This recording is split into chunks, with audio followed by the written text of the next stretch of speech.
नमस्कार दोस्तों, तो आप सभी का स्वागत है रमाश्री गुरुकुलम पे। आज के वीडियो में हम लोग बात करेंगे बिहार सीजीएल के बारे में।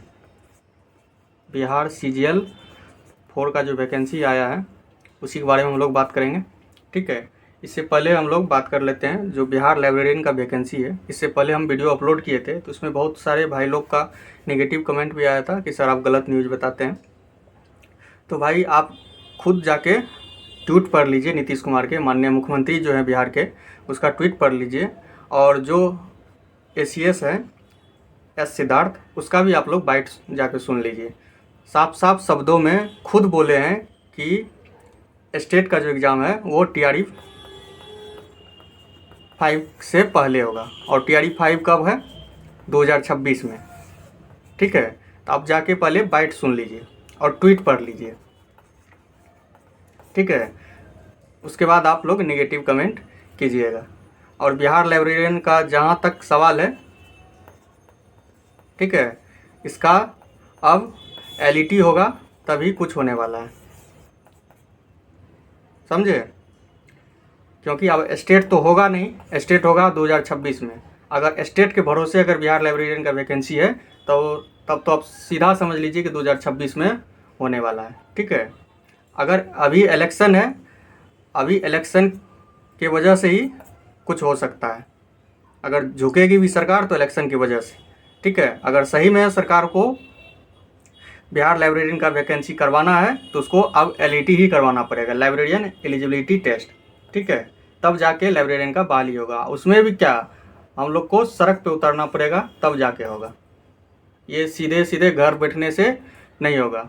आप लोग आके सीधे नेगेटिव कमेंट कर देते हैं कि आप झूठ बोल रहे हैं, ये बोल रहे हैं, वो बोल रहे हैं। सड़क पे उतरना पड़ेगा, ठीक है, तब जाके कुछ होने वाला है। तो खैर चलिए, आप लोग स्वतंत्र हैं नेगेटिव कमेंट करने के लिए। तो चलिए आज के वीडियो में हम लोग बात कर लेते हैं बिहार CGL 4 के बारे में। उसका वैकेंसी आया है बिहार CGL 4। ठीक है, बहुत ही अच्छा जॉब है, सचिवालय का जॉब है। तो इसका अच्छे से आप लोग तैयारी कीजिए। ठीक है, और बहुत ही मतलब सवाल भी सही रहता है। ठीक है, थोड़ा सा मेहनत करने का ज़रूरत है। इसमें इंग्लिश नहीं पूछता है। ठीक है, इंग्लिश नहीं पूछता है, सिर्फ मैथ, रीजनिंग और GK GS। ठीक है, ये 4 सब्जेक्ट रहता है। तो बहुत ही अच्छा जॉब है, आप लोग इसको अच्छे से तैयारी कर सकते हैं। ठीक है, बीच बीच में हम GK का भी सीरीज चलाएंगे। ठीक है, GK सीरीज खास करके इसमें लूसेंट, क्योंकि ज़्यादा डीप में इसमें पूछा नहीं जाता है GK। ठीक है, जो भी पूछा जाता है वो 1 लाइनर क्वेश्चन रहता है। ठीक है, तो आप लोग को ज़्यादा 1 लाइनर क्वेश्चन को ज़्यादा मतलब उसको कमांड करना है। ठीक है, ज़्यादा डीप में नहीं पढ़ना है, लेकिन जो 1 लाइनर क्वेश्चन है उसको आप लोग ज़्यादा सही से कमांड करना है। और उसके लिए लूसेंट और SPD सफिशिएंट है इस एग्ज़ाम के लिए। खास करके GK का बात कर रहे हैं हम लोग।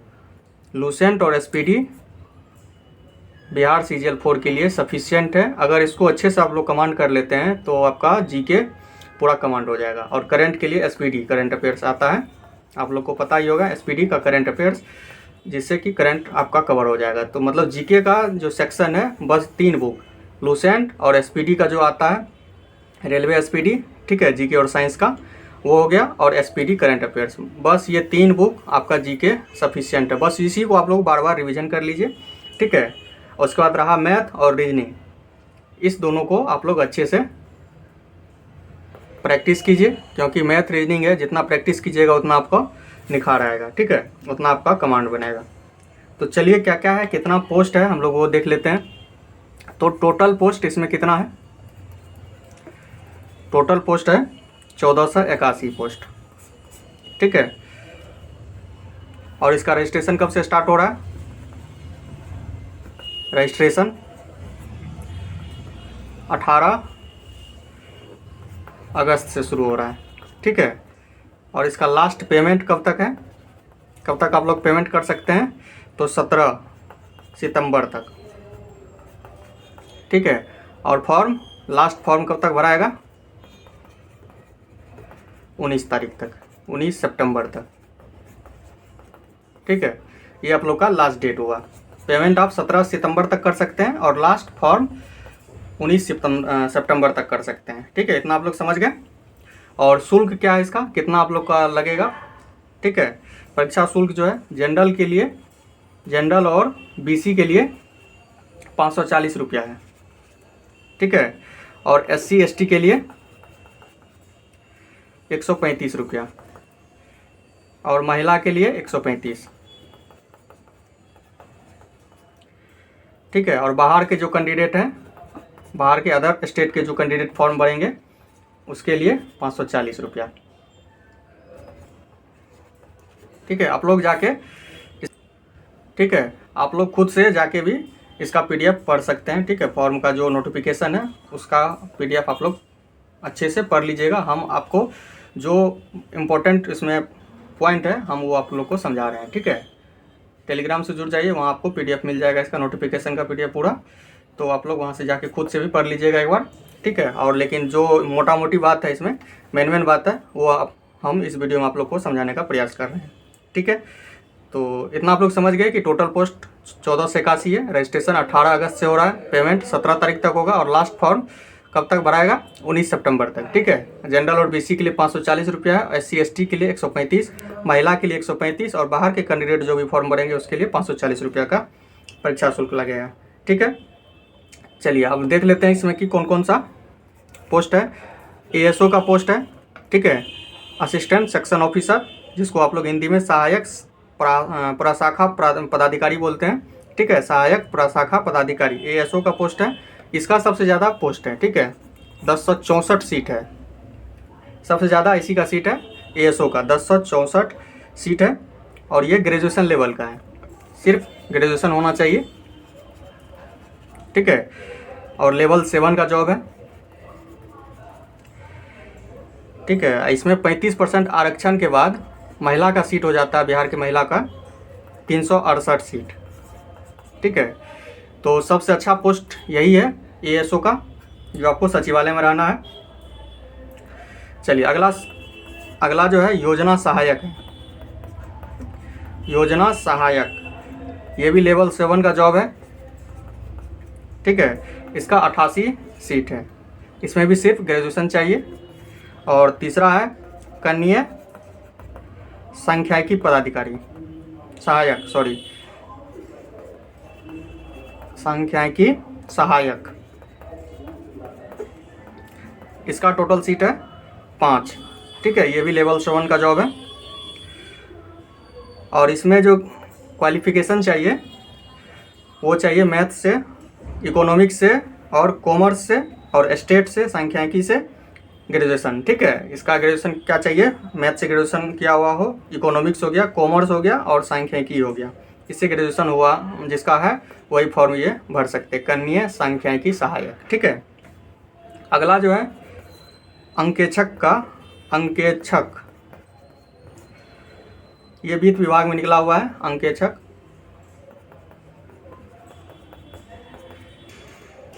ठीक है, ये लेवल 5 का जॉब है और इसमें टोटल 125 सीट है। ठीक है, 125 सीट है और इसमें है जो कॉमर्स, इकोनॉमिक्स और स्टेट मैथ से क्या हो, ग्रेजुएशन क्या हुआ हो। लेकिन मेन सब्जेक्ट के रूप में अगर नहीं भी है, सब्सिडी के रूप में है तो काम चल जाएगा। ठीक है, अंकेक्षक के पोस्ट में अगर सब्सिडी में भी अगर कॉमर्स, इकोनॉमिक्स, स्टेट मैथ है तो आराम से फॉर्म भर सकते हैं। ठीक है, और 5वां सीट है data entry operator, data entry operator का, डाटा एंट्री ऑपरेटर का 1 सीट है। ठीक है, चलिए एक और सीट है अंकेक्षक का ही, जो सहयोग समितियां करके है। ठीक है, सहकारिता विभाग में, सहकारिता विभाग। ठीक है, इसमें अच्छा खासा पोस्ट है, 198 सीट है। ठीक है, अंकेक्षक का 2 विभाग में निकला है, एक वित्त विभाग में जिसमें 125 सीट है और अंकेक्षक का दूसरा विभाग है सहकारिता विभाग, इसमें 198 सीट है। मतलब दोनों पोस्ट जो है अच्छा सीट है दोनों विभाग में। ठीक है, इतना आप लोग समझ गए। एएसओ है योजना सहायक है, कनीय सांख्यिकी सहायक है, अंकेक्षक है, डाटा एंट्री ऑपरेटर है, अंकेक्षक सहकारिता विभाग में। ये 5 से 6 सीट पोस्ट है। ठीक है, चलिए अब हम लोग देख लेते हैं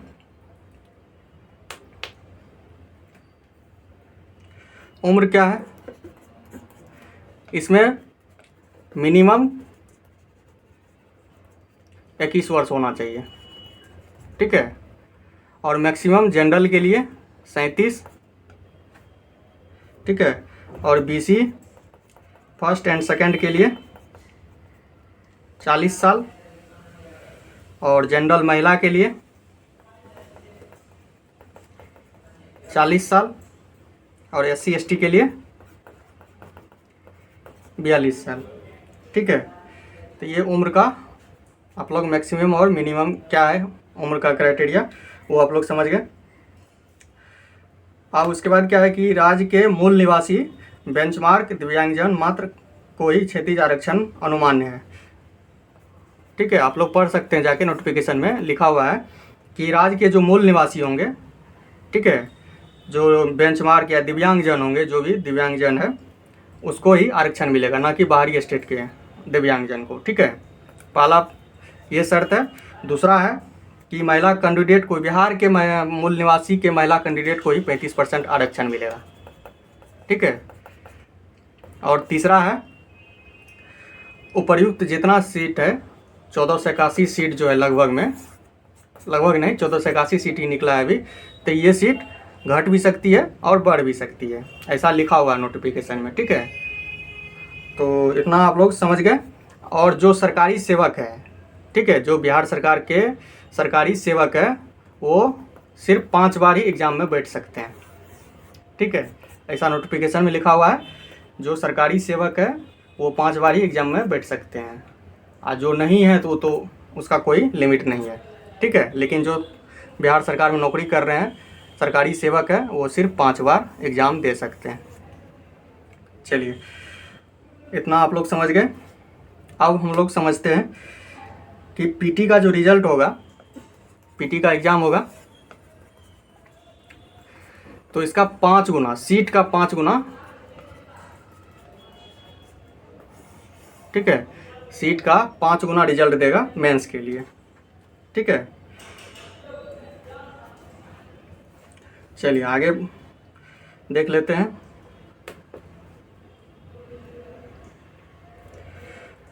इसका सिलेबस क्या है, सिलेबस पर हम अलग बात करेंगे। ठीक है, लेकिन मोटा मोटी आप लोग को बता देते हैं कि मैथ पूछेगा, रीजनिंग, जीके और जीएस। ठीक है, मैथ 25 का पूछेगा, रीजनिंग 50 क्वेश्चन, और जीके 50, और जीएस पूछेगा 25। ठीक है, ये आपका सिलेबस है पीटी का, और इसी तरह से मेंस का भी सेम सिलेबस। ठीक है, 25 मैथ, रीजनिंग 50, जीके हो जाएगा 50, और जीएस साइंस हो जाएगा 25 क्वेश्चन। ठीक है, तो इस पर हम एक अलग वीडियो बनाएंगे, जो क्या पढ़ना है, कैसे पढ़ना है, क्या बुक लिस्ट रहेगा, इस पर हम एक अलग वीडियो बना देंगे। ठीक है, और नोटिफिकेशन में लिखा हुआ है कि आप जैसे पीटी का एग्ज़ाम देने जाइएगा तो आप किताब बुक अपना अंदर लेकर जा सकते हैं। ठीक है, मैथ के लिए एक बुक, ठीक है, जीके के लिए एक बुक, और साइंस के लिए भी एक बुक आप लेके अंदर जा सकते हैं। सिर्फ एक मतलब 3 बुक, तीनों सेक्शन के लिए, मैथ के लिए एक, जीके के लिए एक, और जीएस के लिए एक। ठीक है, 3 बुक आप अंदर ले जा सकते हैं। आप कौन सा बुक अंदर लेकर जा सकते हैं, तो एनसीईआरटी होना चाहिए या बिहार बोर्ड का बुक होना चाहिए। ठीक है, ऐसा नहीं कि कोई दूसरा राइटर का, ठीक है, या गाइड हो गया, कोई नोट्स हो गया, ऐसा नहीं, एनसीईआरटी सिर्फ या बिहार बोर्ड का बुक होना चाहिए। ठीक है, दूसरा कोई बुक नहीं चलेगा। ठीक है, तो इतना आप लोग समझ गए। चलिए अब आगे बात करते हैं। अब डॉक्यूमेंट पे बात कर लेते हैं हम लोग। डॉक्यूमेंट क्या सब रहना चाहिए, तो मैट्रिक का क्या, मार्कशीट और सर्टिफिकेट, ओरिजिनल सर्टिफिकेट। ठीक है, उसके बाद ग्रेजुएशन का मार्कशीट और ओरिजिनल सर्टिफिकेट। उसके बाद आपका आवासीय रेसिडेंशियल सर्टिफिकेट, ठीक है। फिर कास्ट हो गया, कास्ट सर्टिफिकेट। फिर आपका आय प्रमाण पत्र, ठीक है। और उसके बाद एनसीएल, क्योंकि ये तीनों बनने के बाद ही आपका एनसीएल बनेगा, ठीक है। आवासीय और कास्ट आय बन गया, तीनों बनने के बाद आपका एनसीएल लगेगा। जिसको आरक्षण का लाभ लेना है तो उसको एनसीएल लगेगा ही, तो एनसीएल बनाना पड़ेगा, ठीक है। तो आप लोग समझ गए कि ये तीनों बनने के बाद ही रेसिडेंशियल, कास्ट और इनकम, ये तीनों सर्टिफिकेट बनने के बाद ही आपका एनसीएल लगेगा। क्योंकि अगर आरक्षण का लाभ लेना है तो एनसीएल सर्टिफिकेट लगेगा ही, वो भी आरओ लेवल का, ठीक है। आप अपने अपने ब्लॉक में जाके बनवा सकते हैं आरओ लेवल का, ठीक है, रेवेन्यू ऑफिसर का। तो एनसीएल ये इतना आप लोग के पास सर्टिफिकेट रहना चाहिए, ओरिजिनल सर्टिफिकेट आपको रहना चाहिए, ताकि डीबी के समय इतना सर्टिफिकेट आप लोग दिखा सकें, ठीक है। उसके बाद फॉर्म भरने में लाइव फ़ोटो लगेगा, ठीक है। और हिंदी इंग्लिश का सिग्नेचर, हिंदी इंग्लिश सिग्नेचर, ठीक है। फॉर्म भरने के बाद आप लोग सबमिट करने से पहले अच्छे से प्रीव्यू करके देख लीजिएगा कि मेरा सारा चीज़ सही है या नहीं है, ठीक है। बाद में फिर बड़ा परेशानी होता है, ठीक है। तो आप लोग पहले प्रीव्यू करके देख लेंगे, क्योंकि साइबर कैफ़े में हड़बड़ी में क्या करता है कि गलत कर देता है, ठीक है। उसको क्योंकि उसको क्या है, पैसा लेना है आपसे या ज़्यादा से ज़्यादा फॉर्म भरना है, तो उसके चक्कर में मत रहिएगा। पहले आप अच्छे से प्रीव्यू करके बोलिएगा कि हमको दिखा दीजिए अच्छे से, ठीक है। उसके बाद अच्छे से सारा चीज़ वेरीफाई करके उसके बाद सबमिट कीजिएगा, फाइनल सबमिट, ठीक है। और उसका प्रिंट आउट निकाल के उसको अच्छे से रख लीजिएगा, या अलग डायरी में रजिस्ट्रेशन नंबर जो भी होता है उसका पासवर्ड सब अपना अलग से लिख लीजिएगा, ठीक। बाद में आप लोग का मतलब आप लोग के लिए सही रहेगा, ठीक है। तो चलिए इतना आप लोग समझ गए। और डेट ऑफ बर्थ जो होना चाहिए वो मैट्रिक के सर्टिफिकेट के अनुसार होना चाहिए, ठीक है। मैट्रिक के सर्टिफिकेट या मार्कशीट पे जो होगा डेट, वही डेट वैलिड होगा, ठीक है। इतना आप लोग समझ गए। और अगला पॉइंट है इसमें कि योग्यता संबंधी प्रमाण पत्र वही मान्य होंगे जो आपने ऑनलाइन के टाइम, जो फॉर्म भरने टाइम आप दिए, ठीक है। ऐसा नहीं कि ऑनलाइन भरने टाइम, फॉर्म भरने टाइम कुछ दे दिए और डीबी के टाइम कुछ दिखा रहे हैं, तो ऐसा नहीं होगा। जो आप ऑनलाइन के टाइम में जो भी सर्टिफिकेट आप अपलोड किए हैं, वही सर्टिफिकेट आपको डीबी के टाइम प्रस्तुत करना पड़ेगा, सामने रखना पड़ेगा, ठीक है। और आप लोग के पास valid mobile number, valid email ID, ये सब रहना चाहिए, ताकि आप लोग के पास संपर्क करने के लिए सही रहे या आयोग को, ठीक है। वैलिड मोबाइल नंबर और ईमेल आईडी, ठीक है, ये सब सही होना चाहिए। और सबसे बड़ा लास्ट डेट, फॉर्म भरने का जो लास्ट डेट है, जैसे 19/8/19/9/2025, ठीक है। इस डेट तक का मतलब या इस डेट से पहले सर्टिफिकेट सारा क्या होना चाहिए, आपके पास रहना चाहिए। ऐसा नहीं कि इस डेट के बाद कोई भी सर्टिफिकेट रहेगा तो वो वैलिड नहीं होगा। जैसे मान लीजिए एनसीएल बनवा रहे हैं, तो एनसीएल 19 तारीख तक का ही रहना चाहिए, ना कि 20 तारीख या 22 तारीख, ठीक है। इस डेट से मतलब ये लास्ट आपका, ठीक है, डेट है। इस डेट से पहले का होना चाहिए। एनसीएल हो या इनकम सर्टिफिकेट हो या कास्ट सर्टिफिकेट, जो भी सर्टिफिकेट है आपका 19 तारीख से पहले का होना चाहिए। अगर डेट अगर बढ़ गया तो फिर वो जो लास्ट डेट होगा उस डेट से पहले का, ठीक है। लेकिन अभी हम लोग डेट तो बढ़ा नहीं, अभी तो जो डेट है उसी डेट को हम लोग मान के चलेंगे। 19 सितंबर से पहले का हर एक सर्टिफिकेट आप लोग के पास रहना चाहिए, 19 तारीख से पहले, ठीक है। आप लोग इतना समझ गए। ये चीज़ आप अच्छे से ध्यान में रख लीजिएगा, क्योंकि बाद में बड़ा दिक्कत होता है। लास्ट डेट 19 सितंबर, इससे पहले का हर एक सर्टिफिकेट रहना चाहिए आप लोग के पास, जो भी डॉक्यूमेंट, ठीक है। चलिए, और फॉर्म भरने टाइम क्या होता है कि अगर आप गलती से बीसी में, ठीक है, बीसी में आपका अप्लाई हो गया है, फॉर्म भर दिए हैं, लेकिन आप डीबी के टाइम में ईबीसी दिखा रहे हैं, तो वो काउंट नहीं होगा, ठीक है। तब आप लोग जनरल में काउंट हो जाइएगा, ठीक है, चलिए इतना आप लोग समझ गए। और लास्ट पॉइंट है कि अगर मान लीजिए रिजल्ट के टाइम में, फाइनल मेरिट लिस्ट के टाइम में क्या होगा कि अगर मान लीजिए कि किसी का मार्क्स सेम है, ठीक है, मार्क्स अगर सेम हो गया तब क्या होगा, किसका रिजल्ट होगा, तो जिसका डेट ऑफ बर्थ ज़्यादा रहेगा, अधिक उम्र वाले कैंडिडेट का होगा, ठीक है। मार्क्स सेम रहने पर DOB के डेट ऑफ बर्थ जिसका अधिक रहेगा, ठीक है, ये पहला हो गया। और दूसरा, अगर मान लीजिए मार्क्स और डेट ऑफ बर्थ ये दोनों सेम रहा तब क्या होगा, तब होगा alphabetical number A to Z, ठीक है। A से शुरू होगा और वही क्रम में शुरू होगा। पहला A जिसका होगा, मतलब नाम का पहला लेटर A से लेके Z तक, जिसका पहला A आएगा। अगर मान लीजिए किसी का B लेटर से शुरू हो रहा है, दो कैंडिडेट है, एक का A से शुरू हो रहा है, एक का B से शुरू हो रहा है, लेकिन उसका मार्क्स सेम है, डेट ऑफ बर्थ सेम है, तब क्या होगा, A वाले का कैंडिडेट का उसका फाइनल मेरिट लिस्ट बनेगा, ठीक है। तो इतना समझ गए आप लोग। तो मोटा मोटी यही पॉइंट था नोटिफिकेशन में, ठीक है। तो आप लोग अच्छे से फॉर्म को अप्लाई कीजिए, अच्छे से देख लीजिएगा प्रीव्यू करके, उसके बाद फाइनल सबमिट कीजिएगा, ठीक है। तो अगला वीडियो हम बुक लिस्ट के बारे में भी लाएंगे, ठीक है, क्या सब बुक लिस्ट होना चाहिए बिहार CGL के बारे में, ठीक है। तो आराम से आप लोग पढ़िए और अच्छे से पहले फॉर्म अप्लाई कर लीजिए, उसके बाद अभी तो पहले डॉक्यूमेंट सब बनवा लीजिए, क्योंकि फॉर्म तो 18 तारीख से शुरू हो रहा है, ठीक है। इससे पहले आप लोग जो भी होता है आवासीय, आय, कास्ट सर्टिफिकेट, NCL सब सारा चीज़ अपना, या ग्रेजुएशन का जो भी सर्टिफिकेट सब है अपना निकाल लीजिए, बनवा लीजिए। उसके बाद फॉर्म 18 अगस्त से शुरू हो रहा है, ठीक है। तो अच्छे से फॉर्म भर के अपना अच्छे से तैयारी कीजिए, ठीक है। बहुत ही अच्छा जॉब है। तो इसी तरह से चलिए मिलते हैं फिर से नेक्स्ट वीडियो में, तब तक के लिए जय हिंद।